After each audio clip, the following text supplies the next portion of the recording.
of like a topic teaching, these are like different topics because the questions are different. So we are going to swim in different swimming pools. Question number one was, when I become romantic to my wife, she does not appreciate. She wants more. When I do more, she wants that to be the bare minimum every day. Even the little effort I make, she doesn't see. So somehow this is like a complaining woman. I don't know what she wants the man to do. Or maybe the man is doing it. Maybe she's like, that is not how it is done. Or maybe if it is done, but I still want you to do better. So the man says, I think romance topic should be addressed in a balanced way. It is not their right, so these are the women, it is not their right to receive it. And it is not our responsibility. So whose responsibility is?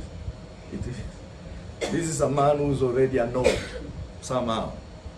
And we will not miss heaven if we are not romantic. Let it be balanced and stop comparison. In my own way, I already feel like the biggest problem is the comparison. This man is already annoyed somehow. In one way or another, it feels like when he's being told you're not doing it well, maybe there's a name or there's a couple that is being brought in and said, unaonaka kina nani fulani. You see the way they do it, maybe, for example. I think that's what made him to be annoyed. But I want to answer these questions objectively. I'm not just going to peruse like that. I want to answer them according to the Bible objectively so that everybody will learn, then we move. Now, the word romance, basically, the dictionary says it's an emotional excitement or attraction that a specific person or a situation elicits in another. You trigger something, an emotional thing that you trigger in someone. And this person feels like, wow, it makes me feel like, wow, whenever he does it. Or maybe you come, you know, there's a certain style you use in kissing your wife. Or no, not, is it kissing or paying? Yes. You know, whenever you meet her, you come, you grab her, you say, my lollipop. Or, you know, this guy is romantic. Yes, that's exactly what I feel the dictionary is saying. This kind of romance is a popular topic in the culture. That's, now, I'm talking about the definition from the dictionary. Because the emotional excitement or attraction that a specific person or a situation elicits in another, I feel like this kind of romance is what is in the popular topics of our culture. Like what? Music, movies, plays, and books. You know, it is capitalized upon human fascination with what? Endless romantic love expressions. How do you call your wife? Babe. Babe. When I pronounce, you know, when you don't call her babe, does she get mad? When you feel like something has changed? Yeah, I know that something has changed. You feel like something has changed? Okay. You know all these things, romantic, you know, there's a way, my wife loves flowers so much, to some extent, now this is in the video. But let me just say it, to some extent, I ask myself, what triggers her so much with these flowers? It will go like that. There are times I can even go 1 month, I've not brought any flower. But the day I brings it, there's a way she will come outside, you know, from the door. It's like, is that mine? Oh, you know, this is a woman in her 50s, but she's acting like that. Flowers. And she will come and put them in the vase. No one must remove them. They can dry up no matter how. She's the one to say, remove them. They will be there. I want to learn observation about romance. Are we together? This observation, I will put fact, which means truth, and some lessons around it. Love and romance, though they work together, it's like they are bound together, but they are not identical. Put that in your mind. Because the truth is that we can have romance without real love. You can actually have romance without real love. Or we can love without feeling romantic. The question is that which one do you want? The truth is that we can have romance without real love. I want us to read for us. I want to give you an example from the Bible. Exodus chapter 16 verse 4. 16 verse 4. Then the Lord said to Moses, I will rain down bread from heaven for you. The people are to go out each day and gather enough for that day. In this way, I will test them and see whether they will follow my instructions. What did the Lord say he will give to the Israelites? Bread. He will rain down what? Bread. Bread. Exactly. You can clearly, it is blueprint. I will rain down bread for you. But you find that strangely something happened in verse 31. Read verse 31, you will see. Verse 31, what does the Bible say? The people of Israel called the bread manna. It was white like coriander seed and tasted like wafers made with honey. And you see, verse 31 says this. These people ate the bread that God gave them. God didn't call it manna. After they ate the bread, they said, what kind of a bread is this? They gave it a name. They said, wow, this bread tastes like wafers made with honey. Wafers made with honey. And they called it what? Manna. That's exactly what happened. Many of us here are specialists in names, and you know what it is. That is part of romance.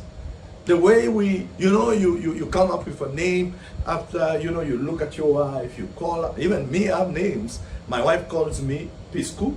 I call her Kuspi.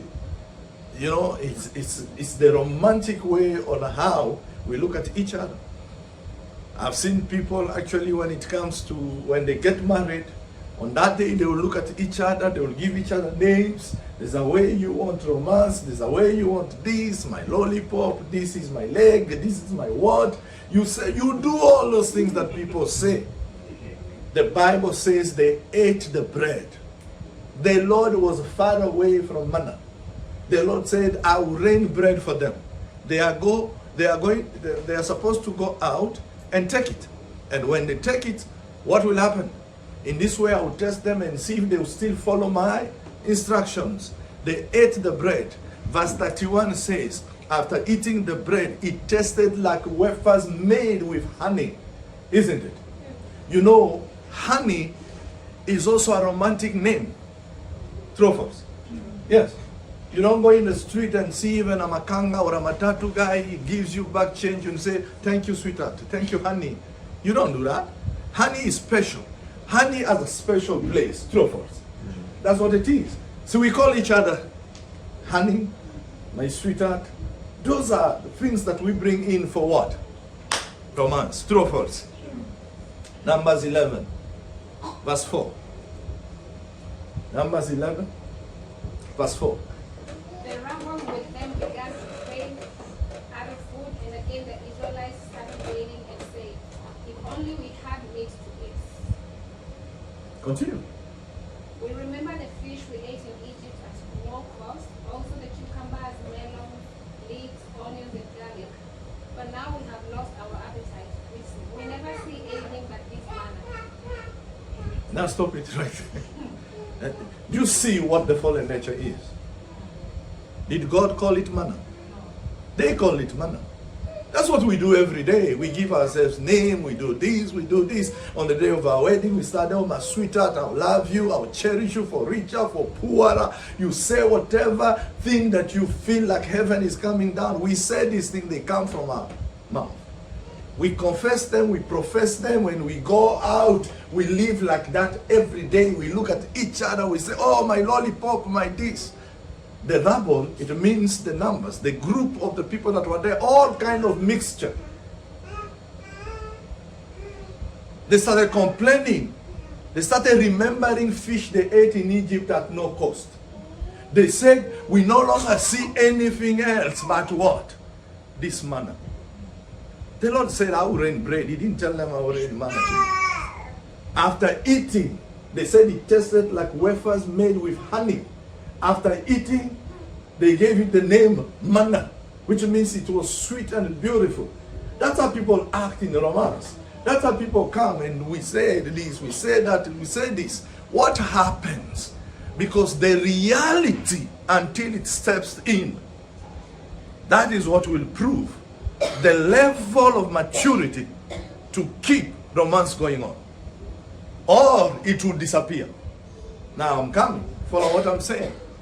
They started remembering fish they ate in Egypt at no cost. Was there any cost for the bread? No. All they needed is to go and get some.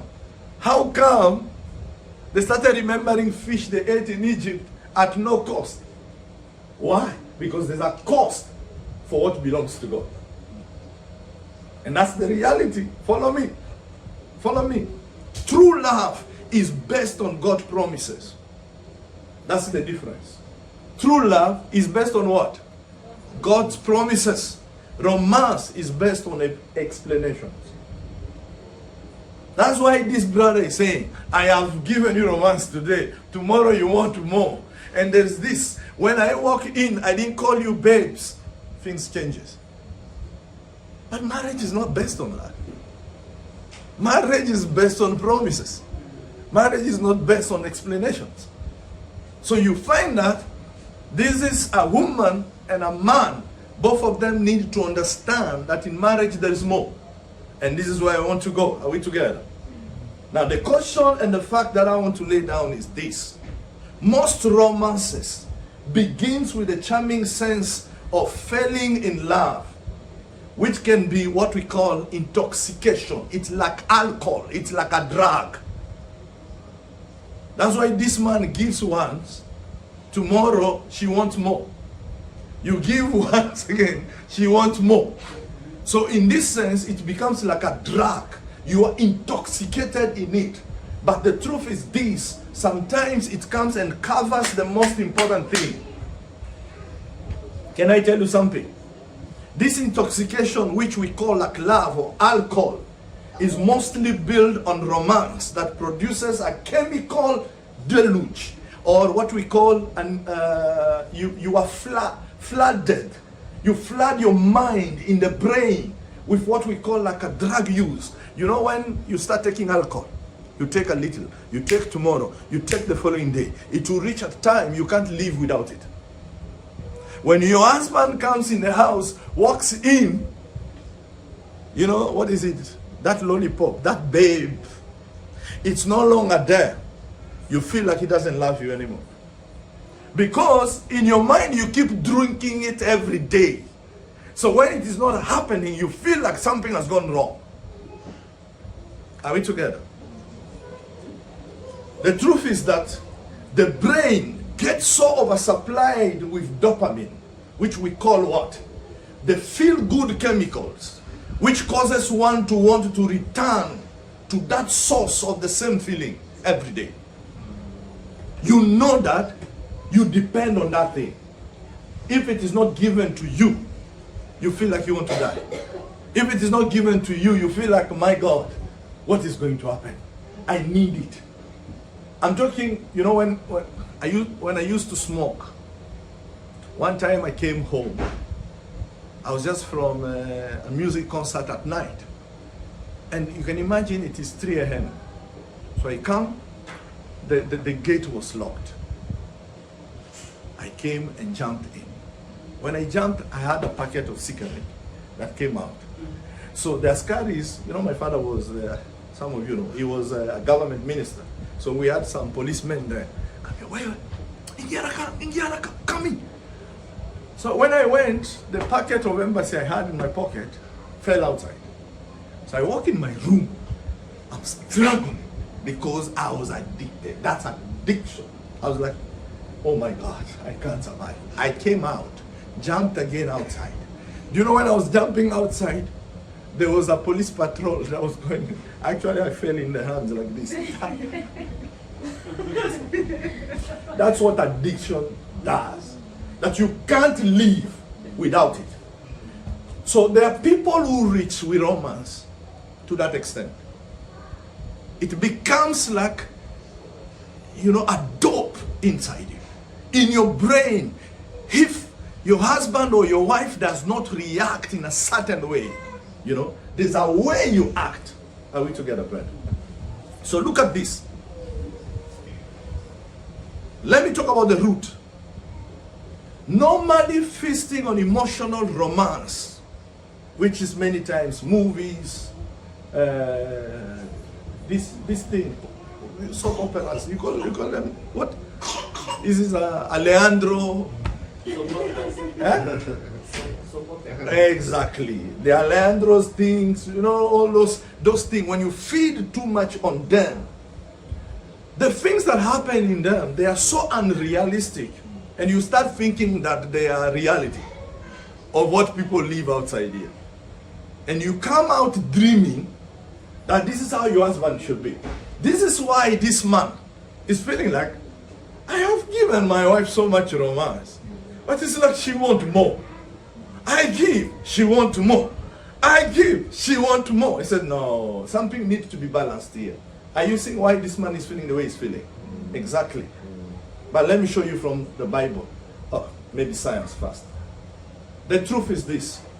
Research estimates this, that the human brain can only sustain that kind of intense of romance in love feeling mostly only for a maximum of 2 years. Now this is where I'm answering this question. Maximum of 2 years. Because when you get married, before even you get married, you are still in your courtship. You are fiancés. You know when everyone knows how to say, I'm sorry. It wasn't that difficult. You know that after you get married, you will discover that I'm sorry will disappear. A little thing, anyone is ready to say, I am sorry. Oh, baby, I'm sorry. Baby, I'm sorry. No, you hurt me yesterday. Why did you? I'm sorry. Everybody's too quick to say I'm sorry. So research has even proven that this thing that happened when you get married, you go for your honeymoon, you come back. When that deep, real feeling of love starts stepping in, which we call the cracking. Because when we get married, we are like this. This is an ugly picture. Very ugly. But what God wants you to be, you must become one. When you get married, you are like this. Imagine 27 years from the Luya land. 27 years from the Kalenjin. Trying to become one. So you are like this, an ugly picture. So what God will do, He will do a surgery. That surgery, many times is painful. Sometimes in marriage, you'll feel like you're going like this. When the cracking starts happening, you feel like you're actually going far away from each other. Then God starts bringing you in. It means this. That's the time when your man who always calls you lollipop, he goes out, he finds nothing, and he's coming back. And he found that the door of the house was locked. That day he won't call you lollipop. You need now to start accepting that the reality of what we call love has stepped in. It's no longer about this romantic thing that you used to do. A man can even walk inside. He doesn't peg you on that day. He walked, actually, he goes up. And you're like, hey, he's not okay today. You see, actually, that is different. So what happened is this. So if you are bent blended in this understanding of romantic. You're forgetting to understand that times and seasons have changed, but my man still loves me. If you're on a drug, that's when many people cheat. Because to you, the brain will start telling you it is time to move on. That's when you find women will go and sit in a cocoon somewhere. They will say, hey, my husband has become dry. Yeah, that man doesn't love me anymore. So what happened? You may meet another stupid man out there who is entertaining you with dirty talk. You just walk like this and say, sister. You know he's not saying it. That's cut of yours. You're like, here, my God, I wish my husband was like this. He didn't even see it. It's not that he didn't see it. It's not just you are in a different season. The man is going, more other things has preoccupied that place. The season is signaling walk to the place of maturity now. That time of this dopamine that you keep taking every day has gone off. Are we together, brethren? That's what happens. The feeling is that a couple has worked on a deepening their love and commitment during that time, so that when the intense feelings of being in romance candles off through the cracking, the deeper mature life steps in. 1 Corinthians 13 from verse 4. Can you read it? Read it for us. Love is patient. Love is not self-seeking. Love does not rejoice in evil. Love covers a multitude of sin. You start discovering that this is not stupidity. This is maturity. So if you are still staying there, taking this romance drink every day, you will walk away. That's why they are smart. That's why they are saying, I'd rather be loved and not feel romantic than you say, me, I want romance, not love. Romance dies and disappears. So I will look at this man who asked this question. I'll say that's where both of them are. That's why you give, the wife still want more.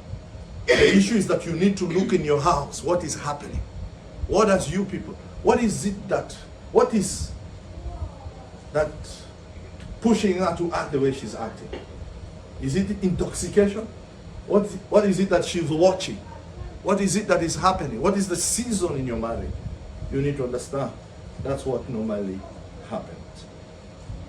And that can even lead to infidelity. That's when Satan knows that there's a loophole here. Someone is seeking for more validations in terms of romance, in terms of this, but he's not understanding that this man actually loves me despite him pegging me. I always keep, give my wife a peg when I come every day, but it does not happen. There are times it does not happen. There are times I come like this, so tired and everything. Anashughulikia vitu zingine, I walk, I go to the bedroom, and she will just sense, and she will call the children and say, it's okay, and just, that is okay, but just take it. She will not come out and say, oh, today I didn't feel you romantic. No, it's just a matter of growth. People need to grow and mature. So the next 5 questions will actually complement to this understanding. Are we together?